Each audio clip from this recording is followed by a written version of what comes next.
Hello everyone, आज हम पढ़ेंगे क्लास 7 की रुचिरा का चैप्टर नंबर 3 स्वावलंबनम की एक्सरसाइज। तो चलिए शुरू करते हैं। सबसे पहले अभ्यास। पहला क्या है? उच्चारण गुरु। हमें इनका उच्चारण करना, ये नंबर्स नेम दिए हुए हैं, इनको हमें उच्चारण करना है। फर्स्ट क्या है? विंशति, इसका मतलब होता है 20। त्रिंशत् 30, चत्वारिंशत् 40, द्वाविंशत् 22, द्वात्रिंशत् 32, द्विचत्वारिंशत् 42, चतुर्विंशति 24। जहाँ विंशति है वहाँ पे मतलब 20। त्रयस्त्रिंशत् 33, त्रयश्चत्वारिंशत् 43, पंचविंशति 25, चतुस्त्रिंशत् 34, चतुश्चत्वारिंशत् 44, अष्टाविंशति 28, अष्टात्रिंशत् 38, सप्तचत्वारिंशत् 44। फिर उसके बाद नवविंशति 29, नवत्रिंशत् 39 और पंचाशत् का मतलब होता है 50। नेक्स्ट है अधोलिखितानां प्रश्नानां उत्तराणि लिखत। ये क्वेश्चन है, इनका हमें आंसर देना हुआ है। कस्य भवने सर्वविधानि सुख साधनानि आसन। किसके घर में सारे सुख साधन मौजूद थे? कौन था वो? श्रीकंठस्य भवने सर्वविधानि सुख साधनानि आसन। कस्य है तो यहाँ पे श्रीकंठस्य भवने। सिर्फ हमें सेम टू सेम क्वेश्चन ही लिखना है, खाली कस्य की जगह हम श्रीकंठस्य लिख देंगे। कस्य गृहे को अपनी भर्त नास्ति। भर्त मतलब नौकर। किसके घर में कोई भी नौकर नहीं था, तो कौन था वो? कृष्ण मूर्ते। कस्य की जगह ग्रहे है तो यहाँ पे लिख देंगे कृष्ण मूर्ते ग्रहे को अपि भर्त नास्ति, या को कर्म करा भर्त नास्ति, ये भी हो सकता है। फिर श्रीकंठ से आतिथ्यम के अकुर्वन्। श्रीकंठ जब अपने फ्रेंड के घर गया था तो उसका अतिथि सत्कार किसने किसने किया था? इसको ये क्वेश्चन है, तो इसका आंसर है श्रीकंठ से आतिथ्यम कृष्ण मूर्ते पितरो अकुर्वन्। मतलब कृष्ण मूर्ति के माता पिता ने उसका अतिथि सत्कार किया था, वेलकम किया था। सर्वदा कुत्र सुखम। सर्वदा हमेशा सुख कहाँ पर होता है? सर्वदा स्वावलंबने सुखम। सिर्फ कुत्र की जगह स्वावलंबने याद करना होगा, बाकी क्वेश्चन में से ही लेंगे। श्रीकंठा कृष्णमूर्ते गृहम कदा अगच्छत। श्रीकंठा कब गया था कृष्णमूर्ति के घर में? तो हम क्वेश्चन में से निकालेंगे श्रीकंठा कृष्णमूर्ते गृहम, कदा की जगह हो जाएगा प्रातः 9 वादने, फिर सेम टू सेम अगच्छत लिख देंगे। फिर है नेक्स्ट, कृष्ण मूर्ते कति कर्मकरा संति। कृष्ण मूर्ति के घर में कितने जो है नौकर थे?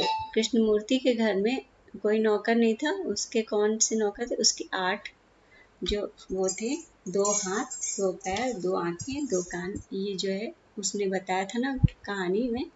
तो कृष्ण मूर्ति के घर में अष्ट कर्मकरा संति। फिर हम लोग नेक्स्ट में पहुंचते हैं। थर्ड है चित्राणि गणित्वा तदधा संख्यावाचक शब्दम लिखत। मतलब चित्र को देख करके या गणित्वा मतलब गिन करके उनके नंबर्स हमको लिखने हैं। तो ये कितने हैं? 1 2 3 4 5 6 और ये 3। कितने हुए ये? अष्टादश मतलब कि 18। फिर ये कितने हैं? 1 2 3 4 5 6 7 और 3, 21 हुए। तो 21 को क्या बोलते हैं? एक विंशति। फिर यहाँ पे कितने हैं? 3 ये हैं और 5 ये हैं, यानी कि 15। 15 को क्या बोलेंगे? पंचदश। फिर यहाँ पे कितनी कैंडल्स है? एक, 1 2 3, 1 2 3 4 5 6 7 8 9 10 11 12, 12/33 कितना होता है? 36, तो षट त्रिंशत। फिर यहाँ पे कैंची है, ये कितनी है? 4 इधर है, 1 2 3 4 5 6, 4 और 6 को कितनी हुई? 24, चतुर्विंशति। फिर यहाँ पे कुछ लीव्स हैं, वो कितनी है? 1 2 3, 1 2 3 4 5 6 7 8 9 10 11, 11 और 3 जा 33। यहाँ पे कितनी होगी? 33 को क्या बोलते हैं? त्रयस्त्रिंशत। फिर नेक्स्ट है 4th नंबर, मंजुषाता अंकानाम कृते पदानि चिनुत। हेल्प बॉक्स है, उसमें से हमें नंबर्स को चुन करके लिखना है। तो 28 का क्या होता है? अष्टविंशति। विंशति मतलब, विंशति का मतलब होता है 20, 20 और 8, 20 और 8 28। अब 27 का क्या होगा? सप्तविंशति। फिर इसी तरह से 30 का क्या होगा? त्रिंशत। फिर 30, जहाँ पे 3 वर्ड आएगा मतलब कि 30 से रिलेटेड है वो, यहाँ पे क्या होगा? एक त्रिंशत। फिर हमारा नेक्स्ट क्या आता है? 24, यहाँ पे विंशत आएगा, चतुर्विंशति। फिर 40 को क्या बोलते हैं? चत्वारिंशत। फिर 50 को मैंने बताया था अभी इसके पहले उच्चारणम वाले में, पंचाशत। फिर क्या है?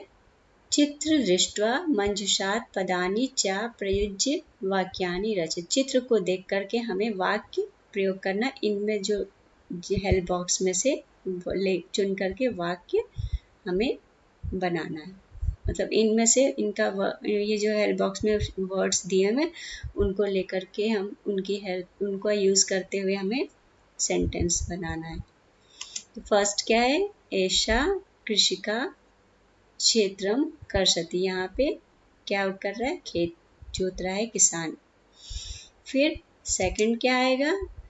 एतो कृषको खनन कार्यम कुरुता। यहाँ 2 कृषक हैं, एतो है तो 2 द्विवचन हुआ, कृषको है तो भी 2 किसान। खनन कार्य मतलब खुदाई का काम वो लोग कर रहे हैं। यहाँ पे 3 है तो बहुवचन होगा, तो यहाँ पे क्या लिखेंगे? एते कृषिकाः धान्यम रोपयति। वो लोग क्या कर रहे हैं? धान रोप रहे हैं। फिर यहाँ पे हमें टाइम कुछ दिए हुए हैं, उनको देख करके हमें टाइम बताना है। 6 नंबर, अधोलिखितान समयवाचकान अंकान पदेषु लिखत। फर्स्ट हमको एग्जाम्पल दिया है, 10:30 हो रहा है मतलब 10:30। साढ़े जहाँ पे है वहाँ पे सार्ध का यूज करेंगे हम, सार्ध द्वादश वादनम, 10:30। फिर यहाँ पे क्या आता है? 5 बज रहे हैं तो पंच वादनम, वादनम वर्ड सब में लिखेंगे। फिर 7 बज रहे हैं तो सप्त वादनम। फिर 3:30 हो रहा है यहाँ पर तो सार्ध त्रिवादनम। जहाँ पे 30 या हाफ वर्ड आएगा वहाँ पे सार्ध लिखेंगे हम। 2:30 हो रहा है तो यहाँ पे क्या लिखेंगे? सार्ध द्विवादनम, 2:30। 9 लिखा हुआ है तो 9 वादनम। फिर 11 बज रहा है तो 11 को क्या बोलेंगे? 1:10 वादनम।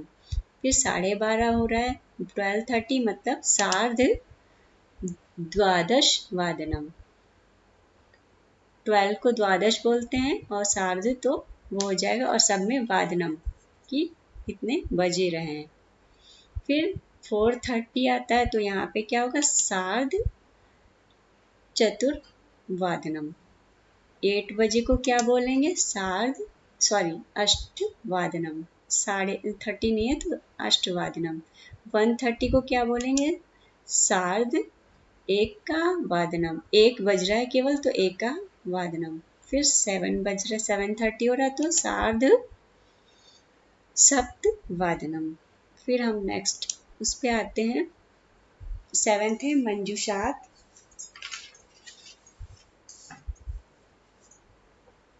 पदानि चित्वा रिक्त स्थानानि पूरयत, मतलब यहाँ से हमें हेल्प बॉक्स में से लेकर के जो है हमें यहाँ पे फिल इन द ब्लैंक्स करना है। तो क्या है, डैश ऋत्वा भवंती, ऋत्वा मतलब ऋतु कितनी होती है, तो 6 ऋतुएं होती हैं, तो यहाँ पे आएगा षड। मासा भवंती, कितने मंथ होते हैं, तो 12 मासा भवंती। इसमें क्या है, एकस्मिन मासे डैश अथवा डैश दिवसा भवंती, एक महीने में कितने इतने या इतने दिन होते हैं, मतलब कितने 63 या 1 फरवरी मासे सामान्यतः डैश दिनानि भवन्ति, फरवरी मंथ में कितने दिन होते हैं, अधिकतम मतलब लगभग सामान्यतः कितने दिन होते हैं, 28। तो यहाँ पे क्या होगा, अष्टविंशति। मम शरीरे डैश हस्तो स्तः, हमारे शरीर में कितने हाथ हैं, तो हमारे शरीर में 2 हाथ हैं। फिर नेक्स्ट आते हैं धातव्यम में, इसको याद करने योग्य, जो याद करना होता है वो है भारतीय वर्षानुसारम मासा ऋतूनाम नामानि, ऋतूनाम चा नामानि, चैत्र और वैशाख में क्या है, इनमें ऋतु कौन सी होती है, चैत्र और वैशाख में वसंत ऋतु होती है। फिर उसके बाद ज्येष्ठ और आषाढ़ आता है, तो उसमें क्या होता है, ग्रीष्म ऋतु होती है, गर्मी का महीना होता है। फिर श्रावण और भाद्रपद जब आता है तो बरसात का महीना होता है, वर्षा ऋतु बोलते हैं उसको। फिर उसके बाद अश्विन और कार्तिक में क्या होता है, उसमें शरद ऋतु होती है। फिर माघा शीशा पौष, मतलब उसमें जो है हेमंत ऋतु होती है। फिर माघा और फागुन में शिशिर ऋतु होती है। तो ये था हमारा चैप्टर।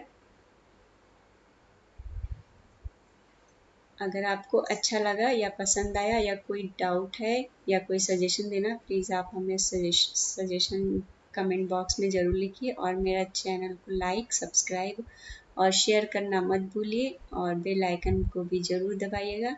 अब मिलेंगे हम नेक्स्ट चैप्टर में, तब तक के लिए बाय बाय।